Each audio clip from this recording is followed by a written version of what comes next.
Ketemu lagi di Hot Room.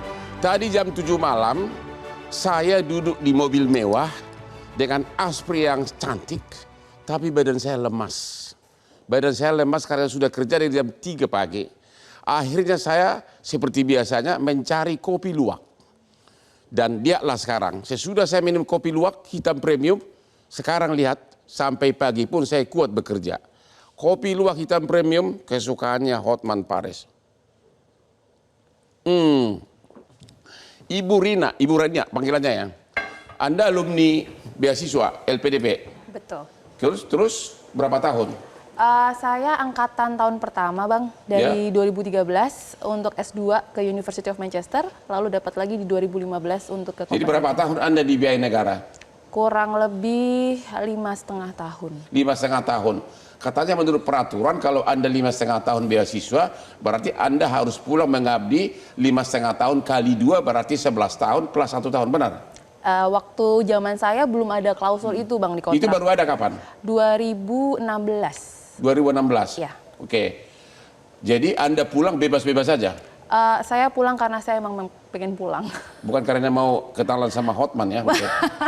Bagaimana tanggapan Anda terhadap seorang warga Indonesia yang sudah mendapatkan beasiswa, bahkan suaminya pun sudah jadi dokter berkat beasiswa LPDP, tapi secara viral mengatakan saya tidak mau anak saya warga negara Indonesia. Pendapat Anda gimana? Saya mengecam dengan keras, Bang. Mengecam dengan keras? Iya, karena menurut saya itu sangat tidak pantas diucapkan seorang penerima beasiswa LPDP yang sudah dibiayai oleh negara. Dan itu saya sudah menyampaikan juga secara online di mana-mana. Stand saya sebagai salah satu alumni, saya cukup keras. Menurut saya itu tidak seharusnya dilakukan lah. Kenal nggak? Iya kan ketua alumni, kenal nggak? Saya founder Mata Garuda. Kalau secara personal nggak kenal, karena dia kalau nggak salah itu baru dapat sekitar tahun 2017. Jadi menurut Ibu itu suatu tindakan yang seperti anak durhaka begitu ya? Tidak patut sih, Bang. Tidak patut. Ya. Oke. Dan menurut Ibu perlu nggak dia dicegah nggak boleh masuk ke Indonesia? Kalau mekanisme punishment-nya seperti apa, saya kurang bisa menentukan, Bang. Tapi menurut saya social punishment yang ada sekarang juga cukup keras ya. Ya. Dan suaminya juga sudah diminta untuk mengembalikan seluruh biaya. Semua beasiswanya ya. Betul. Tuh, iya suami balikin duit gue, itu duit pajak gue juga lah ya. Sadar nggak sih? Ya oke. Abraham Putra, ini adalah master hukum dari Utrecht, Belanda, yang sekarang jadi asistennya Hotman Paris. Jadi asistennya aja udah master, apalagi bosnya. Itu LPDP juga? Yes, benar Pak. Tahu berapa itu? Saya berangkat di tahun 2022 Pak. Di Belanda? Belanda, di Utrecht. Utrecht. Dapat beasiswa berapa tiap bulan? Saya dapat buat living allowance itu 1.200 euro Pak. Itu berapa juta itu? Itu sekitar 22 juta Pak. Berapa tahun? Selama 11 bulan masa studi saya, Pak. Itu ongkos pulang pergi dibayar juga? Semua di-cover oleh LPDP. Negara enak benar, sudah di-cover oleh negara, masih mengejek Indonesia. Oke, Anda pulang, ya. Tapi kan ada peraturan harus pulang. Benar, Pak. Jadi mungkin seperti ini, Pak. Itu tidak hanya moral obligations, tapi itu contractual. Karena kami sebagai awardee itu menandatangani, Pak, pernyataan. Apa ditandatangani? Mungkin bisa ditampilkan juga. Jadi kita memberikan pernyataan, Pak. Ya, yaitu? Harus kembali ke Indonesia, Pak. Terus kembali ke Indonesia tapi pengangguran gitu? Kan nggak dikasih pekerjaan. Tapi pendidikan udah lebih dari sebuah modal, Pak. Dia beasiswa di Utrecht tapi sekarang bekerja untuk Hotman Paris. Hebat nggak putra Batak ini? Benar nggak? Benar, Pak. Hah? Benar. Karena itu kan bentuk pengabdian juga, Pak. Begitu ya? Benar. Mengabdi, dia lawyer sekarang menangani perkara-perkara internasional. Anda sendiri gimana pendapatnya terhadap itu tadi? Beasiswa dari negara, bangga anak jadi anak WNA. Anda mengutuk atau gimana?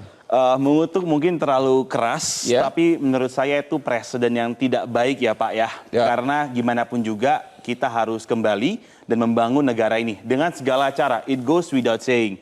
Saya rasa dengan yang saya lakukan, apakah saya bekerja buat pemerintah? Tidak. Tapi dari sektor yang saya lakukan itu bisa membantu iklim investasi.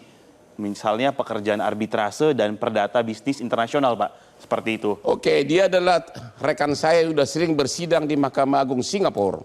Oke, Pak DPR kita, sanksinya apa? Di undang-undang saya melihat untuk mencabut kewarganegaraan harus karena dia masuk WNA, kewarganegaraan luar maupun masuk jadi tentara. Kalau orang seperti ini menurut Bapak diapain ini? Ya, jadi pertama saya ingin memulai begini, Bang. Apa yang terjadi hari ini sebenarnya alarm bagi bangsa kita. Bahwa LPDP itu adalah dana yang dikelola oleh Kementerian Keuangan yang berasal dari pajak, berasal dari utang, sesuai dengan yang disampaikan oleh Menteri Keuangan. Dari pajak dan dari utang? Sesuai yang disampaikan oleh Menteri Keuangan beberapa waktu yang lalu. Jadi Menteri Keuangan menyampaikan bahwa LPDP itu dari pajak dan dari hutang, kan itu ada dua komponen itu. Nah, sudah selayaknya ketika alumni LPDP, ketika negara memberangkatkan mereka untuk menimba ilmu di luar, maka tentu kewajibannya adalah berkontribusi untuk negara. Karena caranya kita tahu, kan nggak dikasih pekerjaan, pulang-pulang gitu aja. Jadi ini adalah investasi suatu bangsa untuk mendapatkan kualitas yang baik. Maka yang perlu dilakukan adalah, Bang, membuat ekosistemnya. Nah, ternyata kalau tidak ada kejadian ini, kita semua nggak tahu. Benar, bahwa ternyata katanya dari 600 peserta 40 kabur karena pulang. Kita nggak tahu itu, dan ternyata kita juga nggak tahu ekosistemnya ini belum terbangun. Yang saya maksud ekosistem itu, ketika mulai rekrutmen, ya tentu seharusnya pemerintah melalui LPDP ini, kemudian yang bermitra dengan Kementerian Pendidikan Tinggi Sains Teknologi, Kementerian Pendidikan Dasar Menengah, dan Kementerian Agama. 3 kementerian ini usernya, termasuk BRIN. Termasuk BRIN ini juga termasuk user. Nah, seharusnya sebelum mengirim, tentu harus dilihat dulu kebutuhan di negara kita ini seperti apa. Apa yang dibutuhkan baik oleh industri, government maupun penugasan-penugasan lain seperti Mas Abraham. Penugasan di tempatnya Bang Hotman misalnya kan. Dan Bang Hotman ini sebagai penerima talenta-talenta muda yang hari ini masih diabaikan oleh negara. Karena kita tidak punya sistem, tidak punya ekosistem yang benar. Jadi peraturan LPDP harus diperbaiki begitu? Harus diperbaiki. Ya, kenapa DPR nggak bersuara? Sudah kita suarakan, Bang. Kita sudah suarakan, dan ternyata dibantu juga hikmahnya viral ini membantu kita untuk lebih keras menyuarakan lagi. Akan dipanggil nggak besok pimpinan LPDP kalau sebelum Lebaran kami akan Menteri Keuangan gue copot lo gitu? Jadi sebelum Lebaran kami akan undang Komisi 10. Wah, jangan sampai dia terhalang Lebaran, Pak. Dia terlalu kejam itu, Pak. Tunggu Lebaran lah selesai, Pak. Enggak, soalnya diundang pun dia nggak mau datang nih. Sebelum Lebaran, kita akan undang. Saya beberapa waktu yang lalu ketemu dengan Direktur Utama LPDP. Pada prinsipnya, mereka sebenarnya sudah punya aturan, segala macam disampaikan oleh Mbak Rina itu ada. Tetapi permasalahannya adalah aturan itu tidak tersosialisasikan dengan baik. Yang kedua, Bang, ada hitungan kami, data kami di Komisi 10 itu ada 55.641 mahasiswa yang dibiayai oleh LPDP. Oh, 55.641. Pertanyaannya, hampir 60.000 ya? Yes, pertanyaannya 55.641 ini dari mana saja? Apakah di situ sudah masuk orang yang kurang mampu? Apakah di situ sudah terakomodir yang dari 3T, daerah 3T terluar, tertinggal, terdepan? Apakah di situ sudah ada alumni pondok pesantren atau alumni sekolah-sekolah keagamaan atau dari lainnya? Papua yang untuk membayar uang sekolah pakai singkong gitu? Itu. Nah, ini kan belum terbuka. Oleh sebab itu kami minta LPDP untuk transparan membuka ini kepada publik.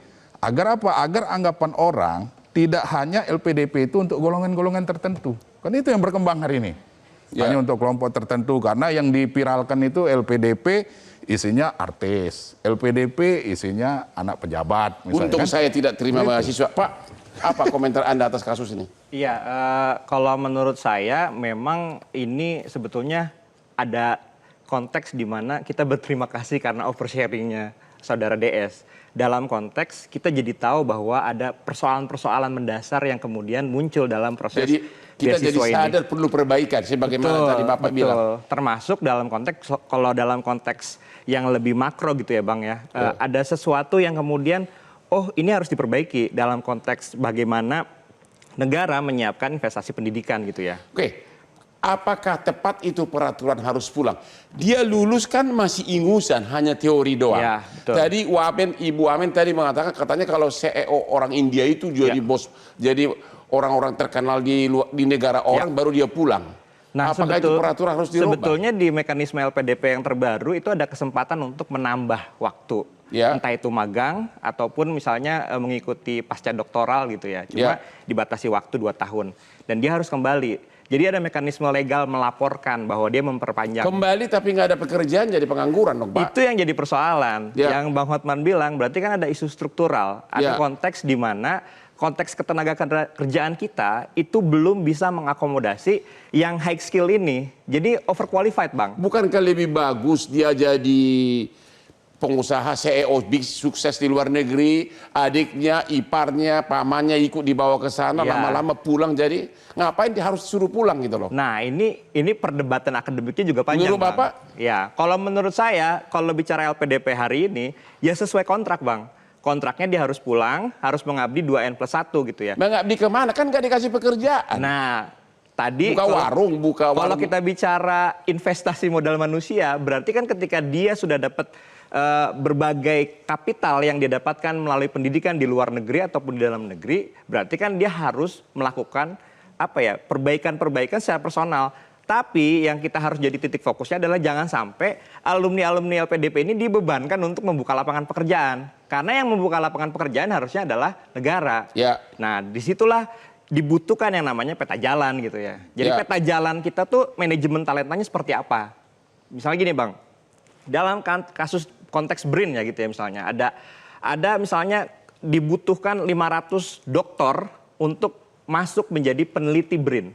Itu kan kualifikasinya tinggi. Kemudian ada publikasi ilmiah yang harus dipenuhi sebelum masuk ke BRIN.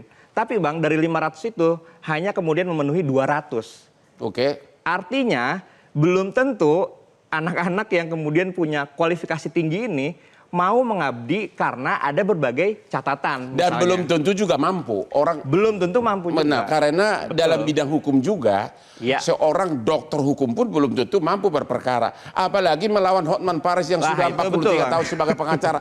Tanya Bapak Prabowo 25 tahun, Bapak Prabowo minta nasihat hukum dari seorang Hotman Paris. Jelajahi cara baru mendapatkan informasi. Download Metro TV Extend sekarang.